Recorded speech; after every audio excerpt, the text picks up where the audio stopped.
Cari amici di Crazy Motor Life, ben trovato ad un nuovo appuntamento. Finita l'estate si riprende con le trasmissioni, si riprende con la World Superbike, in compagnia dei nostri due ospiti d'eccezione, Carlo Baldi e Roberto Rolfo. Ciao Giacomo, buongiorno, ciao Roberto. Carlo, ciao a tutti, buongiorno. Ciao Robby, e ti facciamo innanzitutto i complimenti per il tuo podio alla 8 ore di Suzuka. Beh, grazie. Bravo.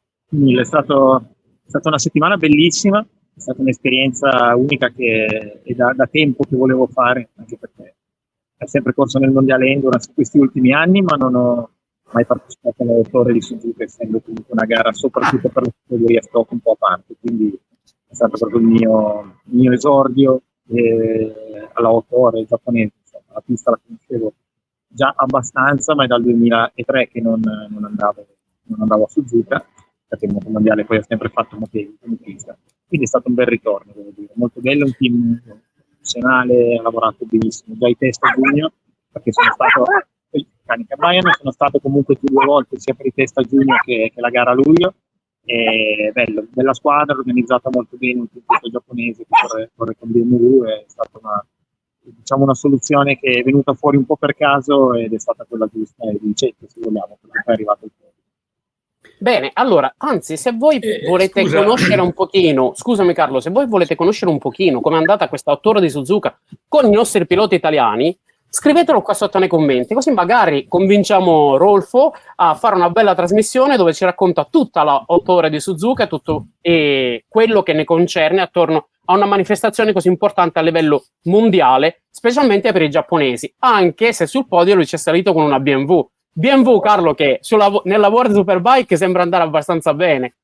Sì, c'è quella col numero 54 che non va pianissimo. Volevo solo dire che nel 2003, l'ultima volta che Roberto ci aveva corso, c'ero anch'io e lui fece quinto in 2,50 se non sbaglio. Beh, giustissimo, sì. 2,50 con la Honda del Team Fortuna, è stato l'ultimo anno di Suzuka, anche perché poi si è passati definitivamente a Motegi. Comunque il mio esordio nel motomondiale l'ho fatto proprio a Suzuka nel 1998 e quindi ecco, visto che quest'anno il progetto Suzuka è nato non potendo fare tutto il mondiale endurance, perché il team dello scorso anno per il quale correvo ha chiuso, e di conseguenza non ho trovato comunque delle soluzioni che fossero così competitive per fare gare impegnative come le 24 ore, mi sono concentrato con obiettivo proprio sulla 8 ore di Suzuka. Ho detto vabbè, il mio 44esimo compleanno, 44 il mio numero porta fortuna, spero che ecco, se dovesse essere l'ultima gara, ho detto chiudiamo a Suzuka. Non sarà così, spero proprio, però ho iniziato a Suzuka, una chiusura, se vogliamo, comunque molto bella a Suzuka c'è stata, quindi ecco, motivo di soddisfazione ancora più grande. Poi vedremo se posso ancora correre quest'anno, gare non ne farò più sicuramente, però il prossimo anno l'obiettivo di fare qualche 8 ore c'è assolutamente, anche magari di ripetere Suzuka, sempre se si trova una moto competitiva come questa. Bene, allora entriamo nel vivo della World Superbike, ma sì, dopo la sigla.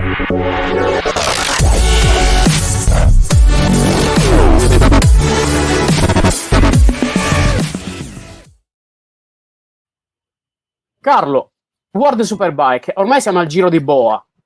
Sì, l'abbiamo fatto a Most, sì.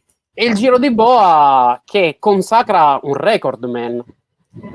Sì, Toprak io non mi ricordo, però devo andare a vedere, 4 triplette consecutive, secondo me nessuno le ha mai fatte. Probabilmente quando di gare ce n'erano solo 2, 4 doppiette consecutive probabilmente sono state fatte, ma insomma vincere 12 gare consecutivamente, 13 poi alla fine, 13. Ora sì, scusate, 12 nel senso 4 triplette più una l'aveva vinta, insomma sta dominando e vabbè, qualche polemica, qualche critica, le scenette che non piacciono, a me non piacciono tanto, ma insomma vabbè, però quando metti un campione come Toprak su una moto dove probabilmente mancava solo qualcuno che avesse le capacità tecniche che ha Phil Marron, il diciamo, il capotecnico di Toprak, e metti tutto assieme, tutti questi tasselli che fino a poco tempo, fino a prima che arrivasse Toprak, nessuno era riuscito, scusate, a metterli insieme, e insomma è venuto fuori questo capolavoro. Poi vabbè, critiche perché Ducati, ma Ducati, se togliamo quella regola secondo me sbagliata del peso, non solo sono le stesse Ducati dell'anno passato, ma hanno 500 giri motore in più, che sono proprio quei 500 giri motore che hanno avuto in cambio, tra virgolette in cambio, del maggior peso aggiunto sulla moto di Bautista. Questa è un po' la situazione. Robby, tu hai corso con questa BMW, hai guidato questa BMW per la 8 ore di Suzuka, quindi ce l'hai avuta tra le mani. Il motore sappiamo che è un motore esplosivo. A livello di ciclistica, sembra che Razgatlioglu gli avrà fatto fare un passo avanti non indifferente. Vi siete trovati anche il lavoro suo, voi alla 8 ore di Suzuka, o no? Siete partiti da un progetto completamente diverso? Allora, io non avevo mai trovato una BMW prima, ovviamente, e quando è nata l'idea con questo team di fare la gara, parliamo già del mese di febbraio, poi la conferma ad aprile, la mia richiesta era proprio stata quella di poterla provare un po' a fondo, perché mi aspettavo una moto abbastanza difficile, vedendo un po' quello che dicevano tutti, come si era comportata anche in gare importanti come la Superbike fino ad oggi. E devo dire che il team mi ha accontentato perché mi ha dato la possibilità di fare i test a giugno a Suzuka direttamente, sono state 2 giornate delle intense e la moto mi ha stupito. È vero che non è la stessa moto che sta guidando pilota turco in questo momento, perché io ho guidato una moto completamente stock, la versione 1000 S1000 RR, insomma, quindi la versione pronta pista ma categoria super stock del mondiale Endurance, che è già una moto molto competitiva. Devo dire che rispetto ai miei riferimenti Yamaha, ecco, il telaio forse è la cosa un po' più difficile, ma a livello di motore ed elettronica è veramente una gran moto. Mi è piaciuta tantissimo fin da subito, facile da interpretare a livello di gestione anche elettronica del motore, perché con un buon telemetrista, un buon elettronico, siamo riusciti a mettere appunto un po' l'erogazione della potenza per non perdere quello che è uno dei punti forti, proprio la cavalleria, e riuscire comunque a gestirla bene anche nei lunghi curvoni di Suzuka dove si rimane tanto tempo piegati. A livello di telaio la moto non è difficile, devo dire che comunque appena salito sopra mi sono trovato bene. È più difficile gestirla rispetto a una Yamaha quando si arriva ad avere la gomma posteriore usurata, quello sì, è decisamente più complicato da quel lato. La Yamaha è una moto più facile. Secondo me Razgatlioglu ha fatto tanta differenza nella telainstica, diciamo, nel suggerire cose importanti a livello di telaio, proprio perché veniva dalla Yamaha, quindi è una moto che a livello di telaio rimane ancora imbattibile, sia per facilità di guida, per scorrevolezza, perché si avvicina molto di più alla guida di una 600 Supersport, per dire comunque una moto che di telaio aiuta davvero tanti piloti, e quindi secondo me ha aiutato Razgatlioglu BMW proprio nel migliorare quella che poteva essere magari ancora una cosa complicata, soprattutto a livello di usura gomma. Ripeto, quella che ho provato io non è ovviamente una moto speciale Superbike, ma mi ha stupito veramente tanto l'agilità che comunque la moto ha. Pensavo una moto difficile, dura da quel lato, invece la cosa più complicata è proprio solo gestire la gomma posteriore con usurata. Quindi gran moto decisamente. Carlo, mi rifaccio proprio alle parole di Roberto quando parla di Yamaha, che forse Johnny ha sbagliato l'anno per cambiare casacca? Ma no, secondo me, sai, leggevo in questi giorni ma era nell'aria già da tempo, che cambieranno il capotecnico Andrew Pitt, e secondo me è tutto, sai, poi Rolfo lo sa meglio di me che quando si vince e quando si perde è un gioco di squadra, anche se in moto poi ci sale uno, no?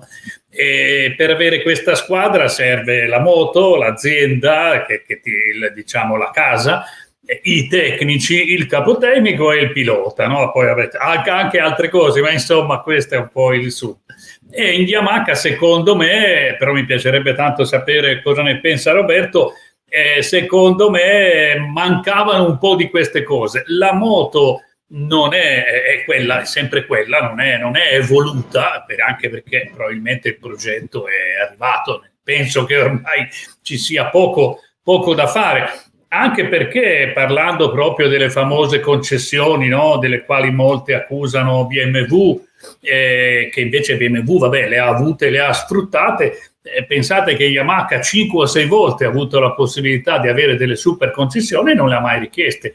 Quindi questo va interpretato o che la casa non è interessata, oppure che la moto probabilmente non sa più cosa fare. Però insomma non è solo la moto, assolutamente. Johnny l'ho intervistato varie volte, ha molta voglia di venire fuori, di combattere, di uscire da questa crisi, chiamiamola così, e secondo me, ecco, già cambiare il capo tecnico, perché no? E poi vabbè, Yamaha molto probabilmente il prossimo anno non avrà solo Jonathan Rea, avrà anche un altro pezzo da 90 che è Andrea Iannone, quindi insomma se tutti questi campioni credono alla Yamaha probabilmente qualcosa sta covando sotto la cenere, insomma. Beh, ma dal mio punto di vista ovviamente una moto come Yamaha che io apprezzo tantissimo, perché pensate che non avevo mai guidato una Yamaha insieme prima del 2018, quando ho iniziato a correre nel mondiale Endurance, e se vogliamo R1 a parte, ma come caratteristiche di telaio avevo avuto anche un R6 per divertimento, per allenarmi in pista, andare in strada. Devo dire che è una filosofia di moto, ecco, che mi ha proprio stupito per la facilità che ha di interpretazione proprio di guida. Stanca meno di altre moto, una moto che ti fa divertire i piloti, ovviamente, è stata molto competitiva, lo vediamo però oggi nel mondiale di sport, oggi ovviamente in difficoltà, però comunque quello che ha fatto in passato proprio per caratteristiche anche di guidabilità non si può dimenticare. Quindi quello che secondo me oggi manca alla moto Superbike è sicuramente un'evoluzione di un certo tipo, tant'è che ci sarà anche dal prossimo anno questa nuova moto pronta a pista, visto che l'R1 non sarà più immatricolabile insieme come per l'R6, anche a livello più amatoriale o gare nazionali hanno fatto questo prodotto che secondo me sarà molto valido, però rimane sempre un po' attaccata a quella che è la moto attuale della Superbike, quindi una moto un po' datata secondo me. E BMW ha fatto un reale salto di qualità, è stato la parte concessione, come dicevi, Ducati non ne possiamo neanche parlare, perché secondo me rimane insieme la moto che da quando ha trovato una certa guidabilità e anche facilità, perché sono sempre state moto abbastanza difficili insieme le Ducati, però oggi anche per la parte Superbike, per la parte derivati di serie, comunque tanti riescono a guidarla fino a un certo livello, una moto di base molto competitiva. Ducati Yamaha avrebbe veramente bisogno di fare una moto diversa, molto più evoluta. Secondo me è rimasta comunque indietro, rimane una moto competitiva, perché vediamo che non è lontanissimo, o meglio, con le differenze minime a livello di tempi in prova, in gara di conseguenza, ma soprattutto in prova nel mondiale Superbike, la moto non è poi così lontana. Però quello che manca anche Ria in questo momento è un po' l'incastro di tutto. La sua guida è rimasta per la prima parte di stagione, oggi meno, ma molto attaccata alla guida Kawasaki, quindi secondo me ha fatto fatica a fare quel saltino in più. Lui rallenta ancora troppo la moto centro curva, dal mio punto di vista. È vero che è cambiato comunque tanto ed è migliorato molto, però si sommano un po' di cose. La competitività un po' precaria della moto attualmente, soprattutto a livello di erogazione di motore, perché di spinta, e la sua guida ancora secondo me non 100% Yamaha, e poi l'insieme delle altre moto che invece vanno veramente forte. Quindi vediamo comunque anche la Kawasaki con l'Oldsmobile molto forte. C'è un livello più alto, che non vuol dire 2-3 secondi ovviamente, ma vuol dire poco, che però fa tanta differenza in un campionato così. Carlo, abbiamo sentito parlare di Lowe's, che sta vivendo una stagione magica, la miglior stagione che ha mai corso in World Superbike. Sì, ma sai, come dicevamo prima, quello che manca a Johnny l'hanno dato Alex, no? A parte gli scherzi, parlo di Pereriba. Chiaramente questo team, torno al discorso esattamente di prima, Johnny diceva sempre, quando vinceva e quando ha vinto i suoi 6 titoli mondiali, Jonathan Rea, che era una vittoria di squadra, ed aveva ragione, perché quella squadra è una squadra eccezionale. Non solo perché ha vinto 6 titoli, ma anche per quello che sta facendo ora. Pereriba ha, a mio parere, un po' trasformato questo pilota, no? Io quando ho intervistato Pere a Phillip Island, quindi proprio inizio stagione, gli ho detto, insomma, moto sì, un po' risistemata, con delle concessioni, un pilota al debutto con questa moto Axel Bassani, un altro pilota che è un po' di anni che è qui ma non ha ancora, e lui mi ha detto guarda che Alex Loss è un pilota sicuramente veloce, bisogna portarlo ad essere costantemente veloce, e ci è riuscito, è quello che ha fatto. Chiaramente il pilota, perché secondo me la bravura poi, cioè voglio dire, il 70% del lavoro l'ha fatto il pilota, ma quel 30% di Pirelli, della squadra in generale, è molto pesante. Quindi sì, secondo me, tra l'altro ho intervistato anche lui, scusate, io vado sempre a interviste perché insomma è lì che si vede un po' insomma, che parlano i piloti. E proprio l'ho intervistato proprio a Portimao, e mi ha detto non è la mia migliorissima stagione, però sì, sono contento, sta andando forte, e anche lui ha messo insieme un po' di cose e a mio parere invece sta facendo la miglior stagione da quando è in Superbike, non so a livello di numeri, comunque 2 gare le ha già belle vinte, quindi insomma, e mi ha stupito perché sbagliava molto, e quindi al di là del fatto che ora è costantemente veloce, però non sbaglia più. E questo cambiamento, cavoli, in un pilota non è semplice, no Roberto? Non lo so, tu che... Vediamo che il fratello continua purtroppo a sbagliare tanto, parlando appunto di Loss, caratteristica che purtroppo l'ha contraddistinto anche nella Moto2, quando ha perso anche non solo il titolo, ma per cadute, troppe cadute o cadute nei momenti sbagliati, anche oggi, seguendo anche da vicino personalmente io il team Marvigliese, dovevo essere anche a Portimao per seguire un po' c'è l'infortunio alla spalla da quella gara. E è vero quello che dici, il lavoro di squadra fa tantissimo, e tornando appunto anche al discorso di Yamaha, perché non avevo risposto al discorso del capo tecnico, sicuramente si aggiunge anche quella parte, meglio, questo non vuol dire che il capo tecnico attuale penso che non vada bene, ma quando si hanno delle difficoltà, oltre una passata la metà della stagione non se ne viene fuori, ovvio che si punta un po' il dito, soprattutto vedendo proprio anche che dall'altra parte in Kawasaki c'è una squadra che ha vinto con Jonathan, sta andando molto forte con loro, quindi è una squadra che dà un supporto di un certo tipo a qualsiasi stile di guida e fa crescere soprattutto il viene. Ora vorrei una fotografia da entrambi dello stesso pilota, ma da 2 punti di vista completamente diversi. Carlo, a te chiedo, la crisi Bautista può essere dovuta anche a una mancanza psicologica, di forza psicologica, come se lui abbia vissuto questo aumento di peso nei suoi confronti, perché poi quando una regola è fatta per una sola persona è ad personam, quindi un attacco personale che onestamente io non ho gradito tanto. Ma invece da Roberto ti chiederei, questa zavorra, questa famosa zavorra di 5,6 kg, 5,8 kg, può cambiare completamente la dinamica di una moto? Carlo, prima tu e poi Robby ci racconti tu la tua.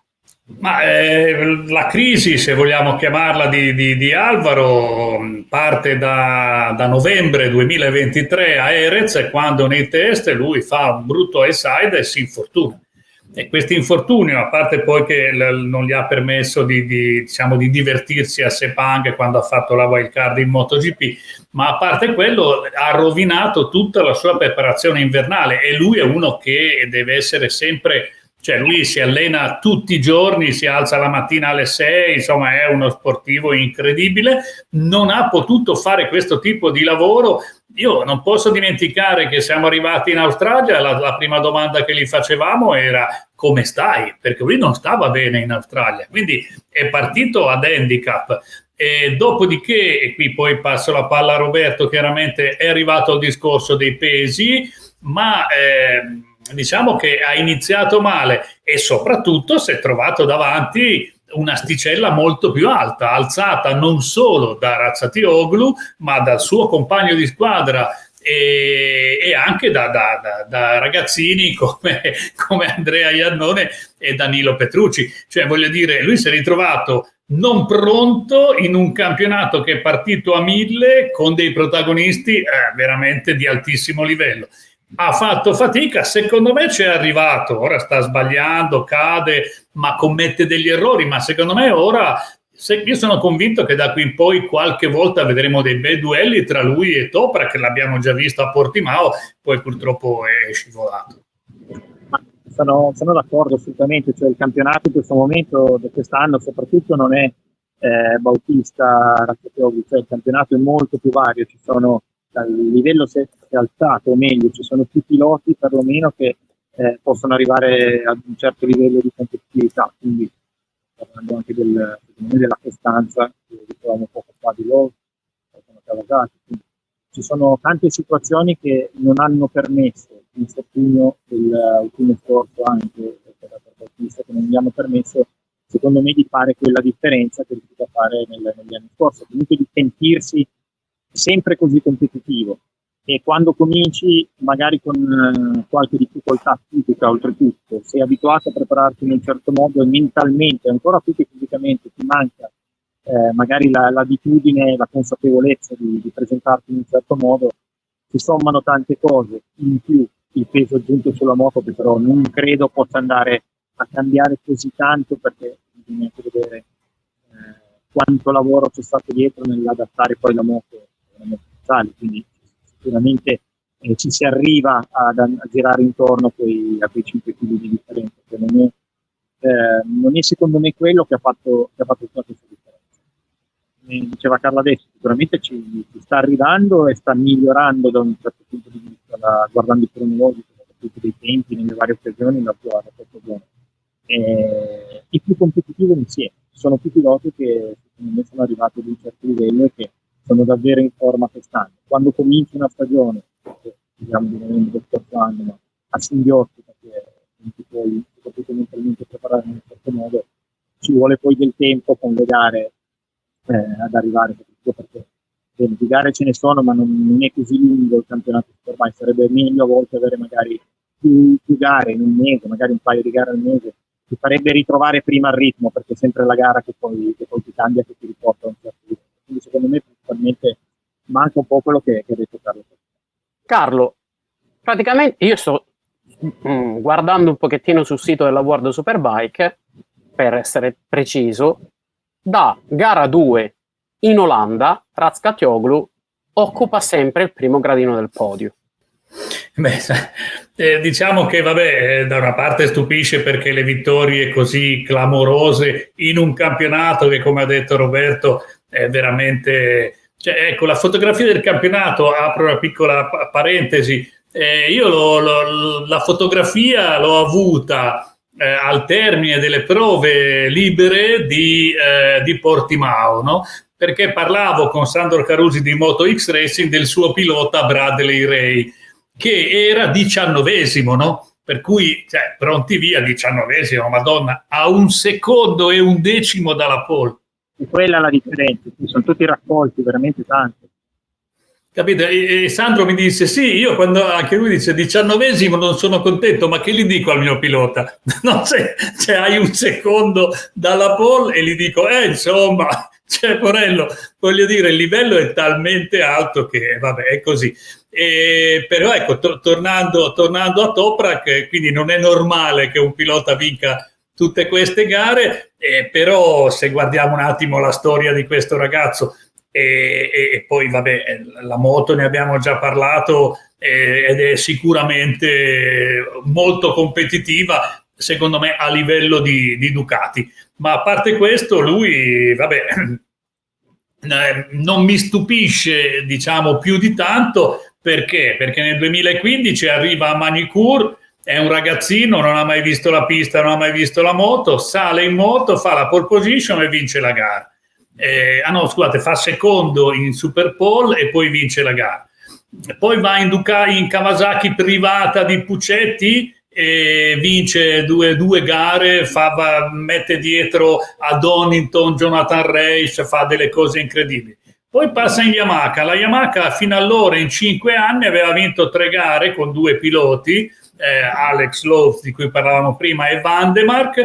Lui arriva, buongiorno, come state? Sale in moto a Phillip Island e vince. Ecco, cioè, allora qualcuno si stupisce che ora con una moto che è veramente ai massimi livelli, ma l'anno scorso lui a Portimao ha perso di 1 metro, di qualche millesimo di secondo, nei confronti di Bautista con una Yamaha R1.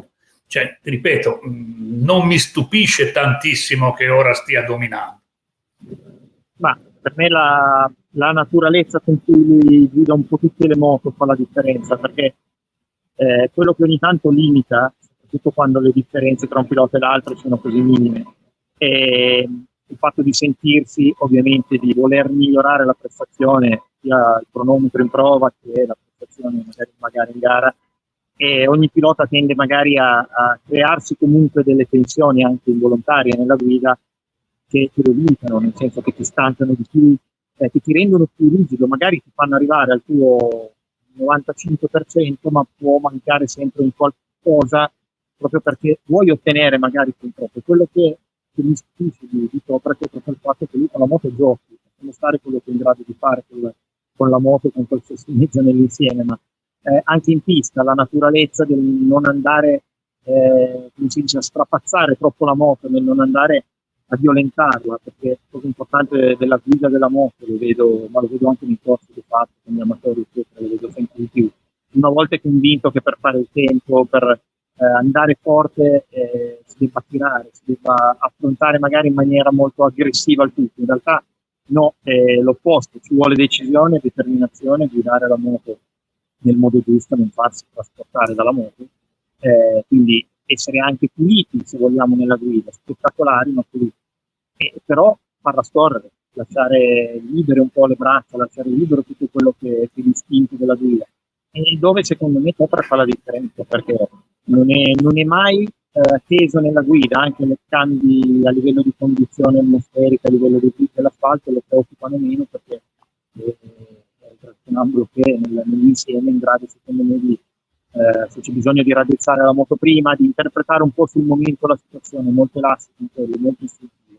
E per quello che, Carlo parlava dei risultati che ha ottenuto fino all'inizio, ma ovviamente quello che ha in più, secondo me, è proprio la facilità nel guidare in maniera istintiva a qualsiasi tipo di moto.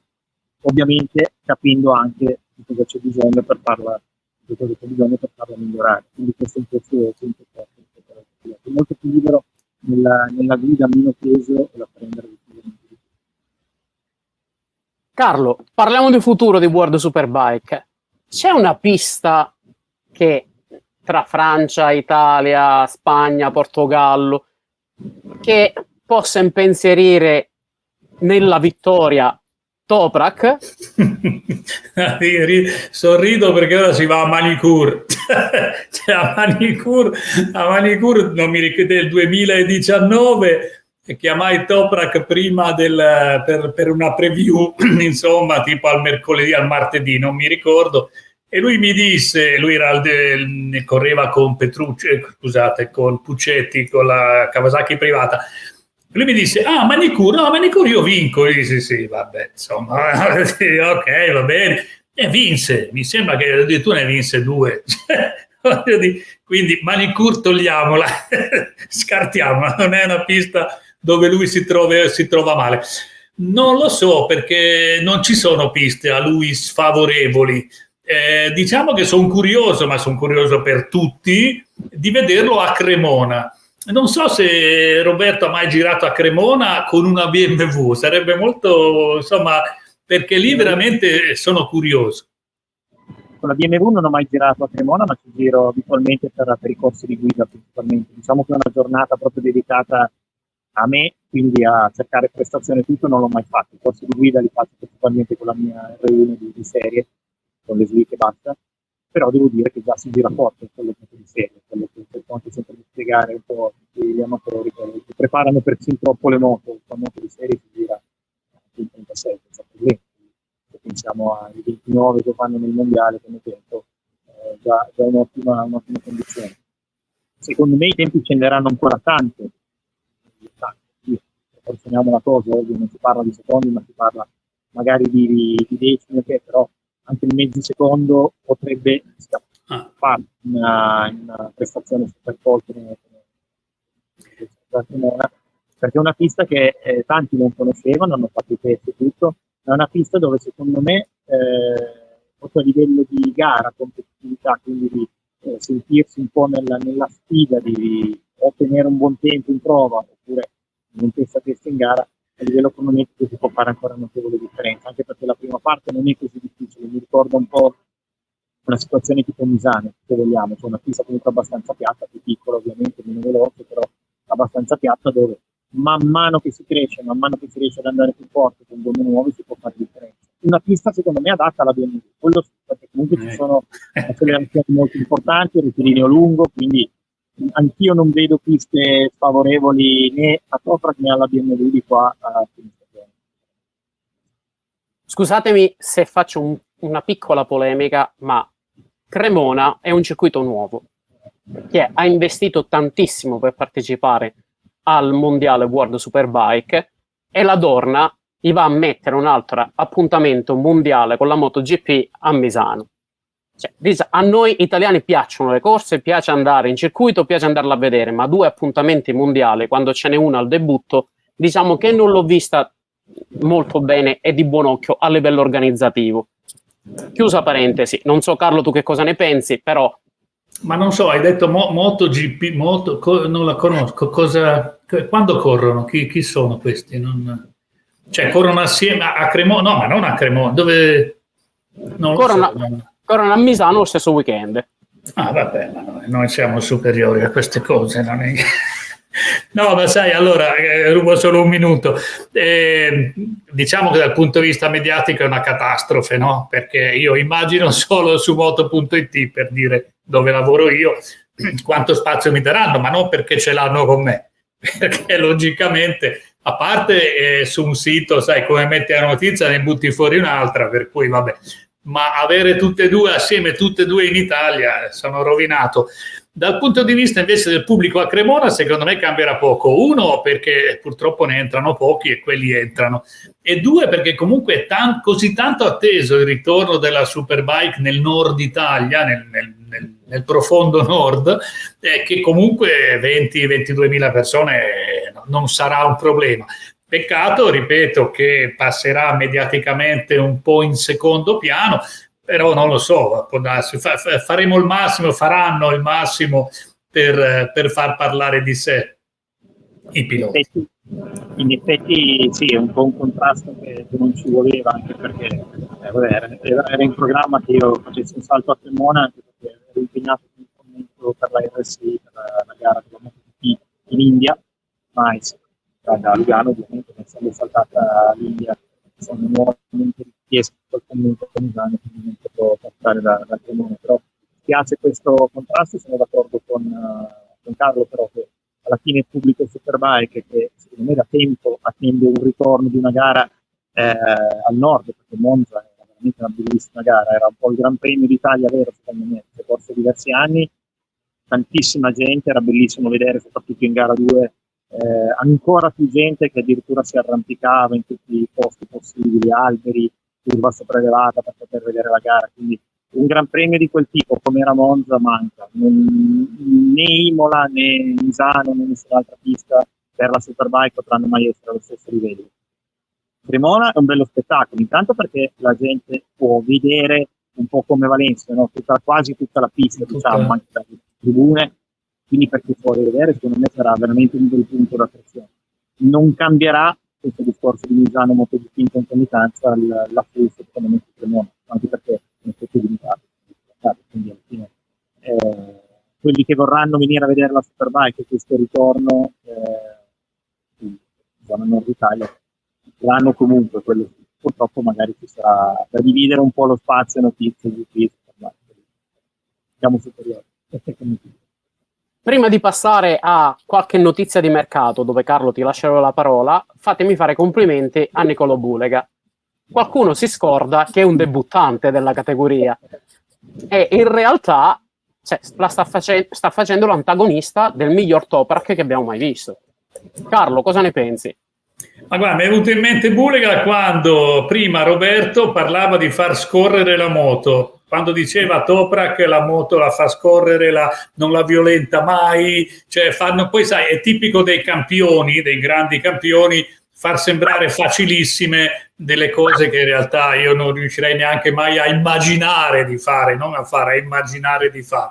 E Bulega rientra in questa immagine, perché anche lui, forse perché viene dalla Supersport, o forse perché viene dalla Moto3, Moto2, non lo so, qui ci potrà aiutare Roberto, però lui corre in maniera molto sciolta, molto fluida, e vabbè, quello che sta facendo quest'anno, sai, da una parte mi viene in mente la battuta che lui ha fatto, mi sembra a Most, dove diceva la mia stagione l'ho rovinata io all'inizio quando ho vinto subito a Phillip Island. A quel punto la gente pensava si aspetta da me che io vinca, no? Era una battuta, ma in effetti, sai, pronti via, vince, e poi dopo non vince più, e vabbè, ma... però ecco, per dare un'idea della stagione che sta facendo, è l'unico pilota della Superbike che è sempre andato a punti. Cioè, questa è una cosa che può fare un veterano, non un debuttante, quindi questo fa capire di chi stiamo parlando, insomma, ecco. No, ma sono pienamente d'accordo, anche perché c'è un perché alla cosa, nel senso che poi conosco anche bene il suo capotecnico, era mio capotecnico in 250 nel 2001, ci siamo parlati ai test a Cremona perché ero giù appunto per seguire il team BDS, ho parlato anche con lui e mi diceva che il discorso del far scorrere la moto, diciamo che è sempre molto positivo, perché un pilota che è in grado di avere come base una buona percorrenza di curva, tanta sensibilità quando ha la moto inclinata, quindi un pilota che viene magari da categorie più piccole, classico di chi arrivava una volta dalla 250, chi arriva oggi magari dalla Moto2, Moto3, Moto2 dall'altra parte, super sport. Ovviamente è un grande vantaggio saper far scorrere la moto in curva, perché è vero che devi cambiare il tuo stile di guida per sfruttare al meglio la cavalleria di una moto più potente, ma in proporzione è più facile arrivarci quando si sa far scorrere la moto rispetto, faccio l'esempio di Jonathan Ria, che rispetto a quando si è abituato a guidare una moto dove è richiesta meno scorrevolezza, vedi la Kawasaki dove si sfrutta molto bene il motore in uscita, e devi poi abituarti ad una moto che invece ha un gran telaio e va utilizzato di più il telaio, quindi torna un po' quello che dicevo prima delle difficoltà soprattutto di inizio stagione di Jonathan Ria. Per quanto riguarda Bulega, non mi stupisce che abbia vinto a Phillip Island e poi abbia sempre andato a punti, è sempre stato competitivo, ma non abbia più vinto, diciamo, nelle gare successive, proprio per questo discorso, perché Phillip Island è una pista dove una Superbike si guida come un 600, si fa comunque scorrere tantissimo e non si incontrano difficoltà particolari. Se prendiamo una pista all'opposto, Magny-Cours, Cremona ad esempio, ma anche tutte le altre che ci sono state fino ad oggi, la cavalleria di una Superbike va sfruttata diversamente, quindi probabilmente ha avuto ancora un qualcosa a livello di stile di guida e messa a punto da capire per arrivare ad essere un pilota super competitivo in Superbike. È normale che abbia vinto su una pista favorevole, ecco, alla moto che aveva lasciato, cioè la 600, diciamo, dello scorso anno. Quindi semplicemente per questo, però un pilota che arriverà, perché se ha vinto a Phillip Island ed è in grado di fare tuttora risultati così veloci e competitivi, tornerà sicuramente alla vittoria breve.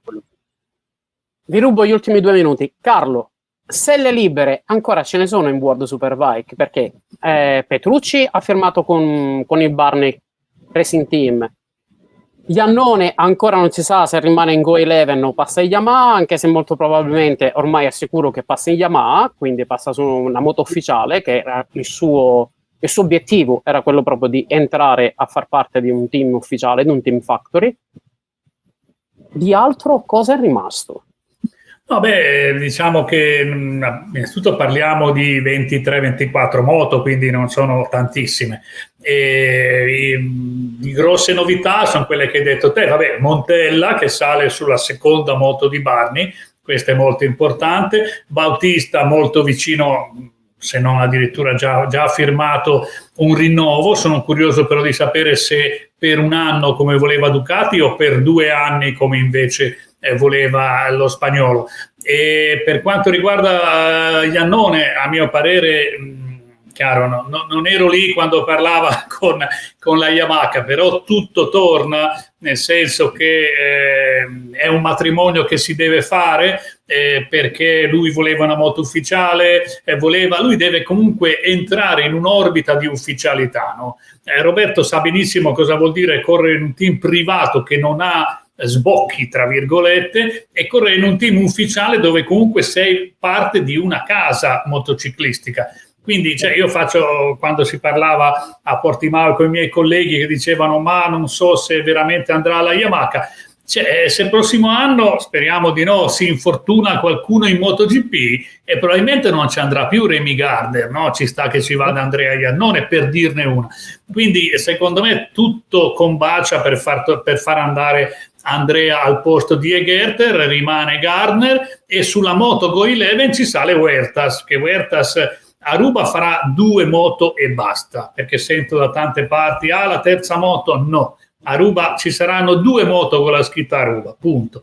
Poi è chiaro, Huertas su Go11 sarà come successe a Rinaldi nel 2020, se non sbaglio, o 20, dove chiaramente sarà una moto semi-ufficiale, chiamiamola così, e ci salirà Huertas. Quindi altre grossissime novità non le vedo. Poi ci sono da sistemare il team GMT 94, se ne va, non corre più in Superbike, però Moto X Racing farà molto probabilmente 2 moto, e chissà, così il sogno, tra virgolette, è che sulla seconda ci possa salire Alessandro Del Bianco, che con molta probabilità farà la wildcard a Cremona. Quindi insomma queste sono un po' le novità. Ora sto pensando se mi sfugge qualcosa, ma Petrucci, come hai detto, ha rinnovato. Ecco, sì, c'è un punto interrogativo con Motocorsa, perché sicuramente secondo Motocorsa è con Rinaldi, perché le loro strade si divideranno, però al momento secondo me nessuno dei due sa ancora dove andrà a finire, no? Rinaldi parlava con Puccetti, però alla fine sulla moto di Puccetti, questa è un'altra novità, che novità ormai era una novità. Comunque insomma Puccetti che diventa Kawasaki ufficiale perché il team KRT diventa Bimota, e ha confermato Bassani e Loves. Puccetti invece ha preso Gareth Gerloff, che secondo me è un bel acquisto, ma Rinaldi dove andrà non lo sappiamo, e chi prenderà il suo posto in Motocorsa non lo sappiamo. Ho parlato con Lorenzo Mauri, mi ha fatto 2 o 3 nomi, ma così giusto per della serie questo mi piacerebbe, magari faccio provare quell'altro, ma di certo non c'è ancora nulla. Questa è un po' la fotografia del mercato attuale. Robby, invece Lowe's lo rivedremo presto? L'hai sentito in questi giorni? Ci siamo sentiti, sì, sicuramente, perché era comunque qui in Austria a seguire la Moto 2, e a Portimao il team non si è poi presentato, appunto perché tanto non avrebbe comunque corso. L'intenzione è quella di portare avanti tutto come quest'anno, quindi rimarrà lui il pilota di riferimento, rimarrebbe un solo pilota, forse 2. Ma fa 2 moto? Scusami Roberto, non lo so, è una domanda. Io sappia ad oggi no, non mi è stato riferito nulla, però io sono semplicemente un aiuto a livello coach, ogni tanto quando possibile, per l'amicizia anche che stai insieme da anni, e l'avevo già fatto in Moto 2 lo scorso anno, avevo seguito anche il corso di Moto 2, e quest'anno non c'era ancora stata occasione, anche perché essendo appunto una possibilità che ogni tanto devo impegnarmi un po' con la mia scuola, quindi non ho potuto studiare più gare. Non saprei ad oggi se fanno 2 moto o no. Per adesso si può parlare sempre di Sam con la stessa cosa. Bene, allora, cari amici di Crazy Motor Life, per questo recap della World Superbike in questo giro di boa, dove si inizia ora nella stagione invernale, finita l'estate, ci sarà qualcuno che possa impensierire il mondiale di Toprak? Non lo so. Secondo me no, scrivetelo qua sotto nei commenti. Carlo, grazie. Robby, grazie, noi ci vediamo presto. Se volete sapere molto di più della 8 ore di Suzuka, scrivetelo qua sotto, così convinciamo Roberto e gli altri piloti italiani, Kevin Manfredi e Niccolò Canepa, che hanno partecipato magari a fare una bella trasmissione insieme dove ci raccontano che cosa significa fare un mondiale endurance e una gara così storica, così bella, che trasuda storia e fascino. Perché per me le moto, quando corrono con i fari accesi di notte, hanno un fascino particolare. Quindi trasuda storia e fascino. Ci vedremo prossimamente con altre chicche. Ci sono 2 test di caschi, grazie a un libro che ho letto di qualcuno qui presente. Ho imparato a conoscere qualcosa, grazie Carlo. Ho imparato a conoscere qualcosa dei caschi. Ho fatto già 2 recensioni di cui usciranno i video a breve, e a presto su Crazy Motor Life. Ciao Carlo, ciao Robby. Ciao Roberto, ciao. Ciao.